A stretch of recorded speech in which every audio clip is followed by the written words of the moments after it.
तर हे गाईज तुमचं स्वागत आहे माझ्या नवीन मिनी व्लॉगमध्ये. तुम्ही सोचत असेल का धावत धावत कुठे जात आहे, पण आम्ही धावत धावत एक फ्रेंडच्या घरी जात होते. कारण की फ्रेंडच्या घरी एक साप निघाला होता जाम मोठा, आणि तो साप ह्याच्यामध्ये घुसून होता. म्हणजे ह्याच्यामध्ये साप काढायच्यामध्ये जाम मुश्किल टास्क होता.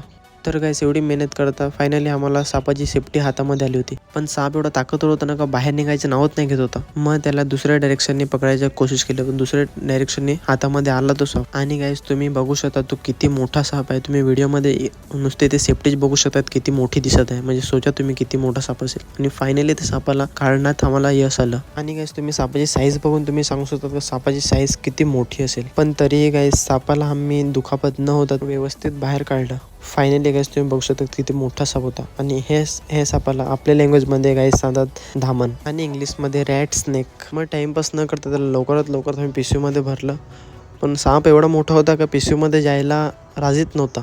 मग त्याला कसं ना कसं कोण पिशवीमध्ये भरलं आणि गेले त्याला सोडायला. आणि गाईस साप नाही ह्याच्या घरी होतं, कौशलच्या ह्याच्या घरी साप होता.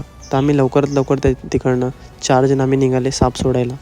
आणि गाईस फेसला थोडं इग्नोर करा. आणि गाईस आम्ही डायरेक्ट पोहोचले जिकडे साप आम्ही सोडणार त्या लोकेशनवरती.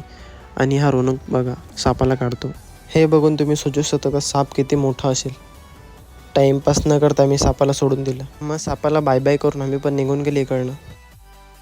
फ्रेंडच्या घरी साप पकडल्याबद्दल फ्रेंडने आम्हाला एक लहानशी थंडा पार्टी दिली. आणि गाईस साप पकडणारे मेन प्लेयरना हे दोघे होते, विनोद आणि गौरव. ज्याला पण आपला मिनी ब्लॉग आवडला असेल लाईक शेअर फॉलो करून जावा.